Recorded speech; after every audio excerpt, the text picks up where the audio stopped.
Everyone, সবাইকে গোলাপ ফুল সহ অনেক অনেক শুভেচ্ছা জানাই আমার চ্যানেলের পক্ষ থেকে। আজকে ছোট্ট একটা ভিডিও নিয়ে সকাল সকাল আপনাদের সম্মুখে হাজির হয়েছি। ছোট্ট ভিডিও কিন্তু খুব ইম্পর্টেন্ট ভিডিও, কারণ গোলাপ ফুল সবাই নিশ্চয়ই খুব ভালোবাসেন। আর শীতের দিনে গোলাপ গাছে অনেক ফুল সবাই আশা করেন, আমিও তাই ব্যতিক্রম নই। তাই গোলাপ ফুলের যত্ন নিয়ে আজকে আরম্ভ করে দিলাম। গোলাপ ফুল গাছে আরও বেশি ফুল কী করে পাওয়া যায়? প্রথম কথা হচ্ছে, গাছের নিচের মাটিটা আলগা করে দিতে হয়। অনেক আগাছা হয়ে যায় গাছের আগাছা পরিষ্কার করে দিয়ে তারপরে গাছে কিছু খাদ্য দেবো আজকে। দ্বিতীয় কথা হচ্ছে, এই যে শুকনো ফুলগুলো, এগুলো কিন্তু গাছে রাখবেন না, খুব তাড়াতাড়ি গাছের থেকে এগুলো স্কিপ করে দেবেন। শুকনো ফুল থাকলে গাছে ফুল বেশি দিতে বাধ্য হয় না।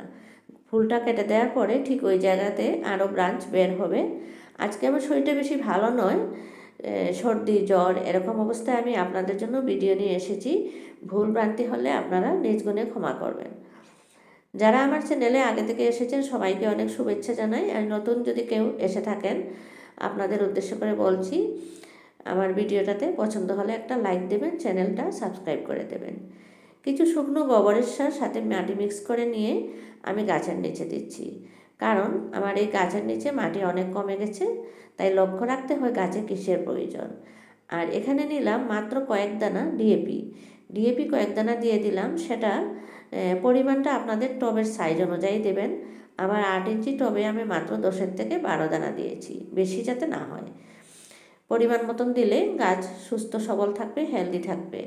আর আমার গাছে যেরকম সুন্দর সুন্দর গোলাপ দেখতে পাচ্ছেন, আপনাদের গাছেও শীতের দিনে তার চেয়ে আরও বেশি ফুল পাবেন যদি একটু যত্ন নেন। তারপরে আমি খাদ্য হিসেবে দিচ্ছি, দেখুন কালো কুচকুচে যে জলটা, এটা হচ্ছে আমার কিচেনের সবজির খোসাগুলো ভিজিয়ে পচে গিয়ে যে জলটা হয় সেটা। এটা আমি সপ্তাহে 1 দিন করে দিয়ে থাকি। আপনারা খাদ্য দেন, গাছের যত্ন করুন, গাছের দিকে লক্ষ্য রাখুন গাছের কী প্রয়োজন, তাহলে দেখবেন শীতের দিনে ফুলে ফুলে ভরে যাবে আপনার বাগান। অবশ্যই অবশ্যই আমার চ্যানেলটাকে সাবস্ক্রাইব করে দেবেন যদি আপনারাও ফুল এবং সবজির বাগান করে ভালোবাসেন। আমি ফুলের বাগান আর সবজির বাগান দুটোই করে থাকি, দুটো ভিডিও আপনাদের সাথে শেয়ার করে থাকি। সবাই ভালো থাকুন, শীতের দিনে বেশি ফুল পাবেন আশা করি। যত্ন করুন। সবার সুস্থতা কামনা করে আজকের ভিডিও থেকে এখানেই বিদায় নিচ্ছি। Happy gardening. সবাই বাগান করুন, সুস্থ থাকুন।